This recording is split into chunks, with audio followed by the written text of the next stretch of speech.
हमारा प्रश्न है कि 33 करोड़ देवता है, किसको पूजें और किसको छोड़ें? ऐसा कौन ऐसा देव है जिसकी पूजा में सबकी पूजा हो जाए? भाई का प्रश्न बहुत उपयुक्त है। शुक्ला भाई ने जो प्रश्न किया है ना, अति उपयुक्त, अति सुंदर प्रश्न है। लेकिन इस प्रश्न का जवाब हर कोई दे नहीं सकता। इसलिए मुझे ऐसी इच्छा हुई कि भाई के प्रश्नों का जवाब दिया जाए। भाई ने कहा कि देवी देवता, दुर्गा माता और कई मंदिरों में कई देवी देवताओं की मूर्तियाँ होती है, तो एक को प्रणाम करें, एक की पूजा करें, दूसरा रुक जाए। तो सब एक को करने से सबको तृप्ति मिले, सब राजी हो जाए। ऐसे देवता, ऐसे भगवान कौन है? उनका प्रश्न ही है। तो गीता जी में भगवान ने कहा है, यान्ति देवा व्रता देवान पितृन यान्ति पितृव्रता भूतानि यान्ति भूतेज्य यान्ति मध्या जिनोपि मां। जो भूतों की पूजा करता है, देवताओं की पूजा करता है, तो देवलोक में जाता है। भूतानि है यान्ति देव व्रता देवान, पितृन यान्ति पितृव्रता, जो पितरियों की पूजा करता है पितृलोक में जाता है, और भूतों की पूजा करने वाला भूतलोक में जाता है। और यान्ति मध्या जिनोपि मां, जो मेरी पूजा करता है ना, उसको पुनर्जन्म नहीं होता, उसका कल्याण हो जाता है। इसीलिए शास्त्रों में कहा है कि गीता जी में भगवान खुद कहते हैं कि अविधि पूर्वक पूजा और विधि पूर्वक पूजा।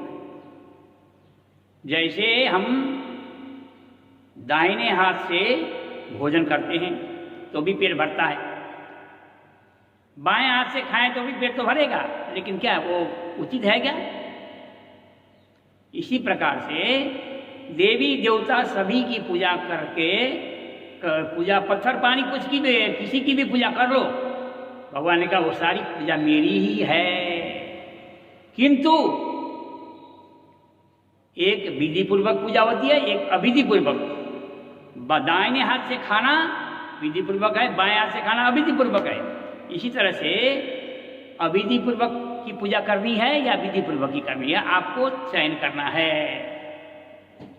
तो विधि पूर्वक की पूजा करनी हो तो कहा एक सदे सो सब सदे, सब सदे सब जाय, जो तू सींचे मूल को फूले फले अघाय। एक आम का पेड़ है, अच्छा कोई भी फल का पेड़ है, तो उस पेड़ में आप 2 डोल पानी ऊपर, पेड़ के ऊपर पत्तों में छिटक दो, थोड़ी देर के लिए आपको लगेगा कि वो उसकी धूल उड़ने पर चमक तो दिखेगा, लेकिन उसके जड़ में नहीं पहुंचेगा, और जड़ में नहीं पहुंचेगा तो उसको कोई लाभ नहीं मिलेगा। इसी प्रकार से भगवान श्री कृष्ण की पूजा करोगे तो कहते, भगवान क्या कहते हैं मेरी पूजा में, सर्वधर्मन परित्यज्य मामेकम शरणं व्रज, सर्वधर्मन परित्यज्य मामेकम शरणं व्रज, अहं त्वा सर्वे पापेभ्यो मोक्षयिष्यामि मा शुच। सभी धर्मों को छोड़ करके मेरी पूजा करो, भगवान ने कहा है। इसीलिए वो श्री कृष्ण को पूजा करेंगे, उनकी पूजा करेंगे तो सभी देवी देवता सभी तृप्त होंगे। किंतु एक एक के पूजा करने लगेंगे, पत्तों में शाखाओं में पानी डालने लगेंगे, तो सब पेड़ पौधों को, डालियों को, फलों को पानी नहीं मिलेगा, और हृष्ट पुष्ट वो फल नहीं होगा, पुष्ट नहीं होगा फल।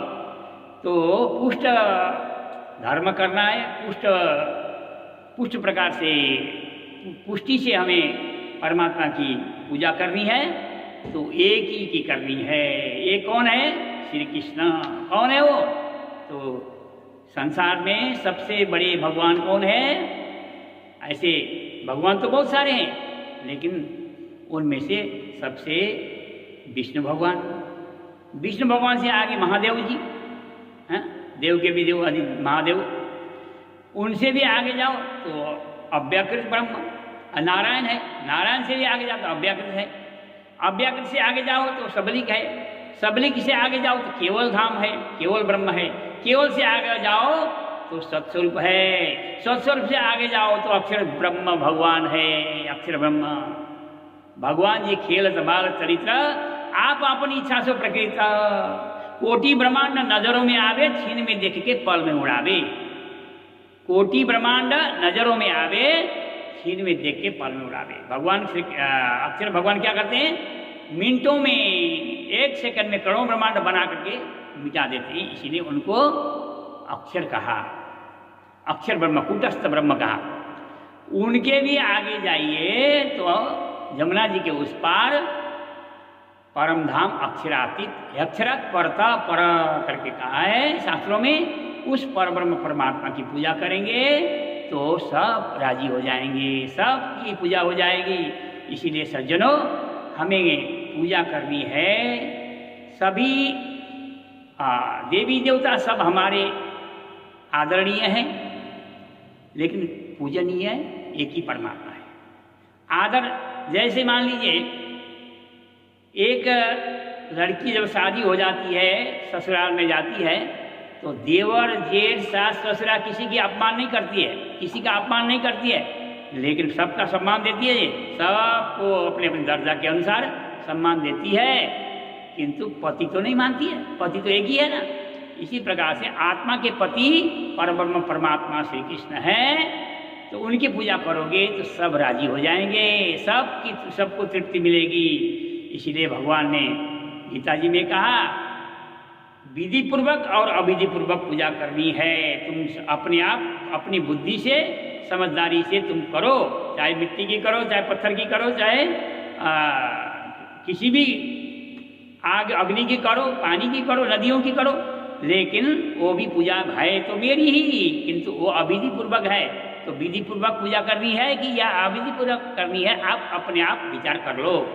विधि पूर्वक पूजा करनी हो तो भगवान श्री कृष्ण की करो, जो अक्षरातीत पूर्ण ब्रह्म परमात्मा है, तो उसी में हमारा कल्याण है, सभी का कल्याण है। देवी देवता सब तृप्त हो जाएंगे।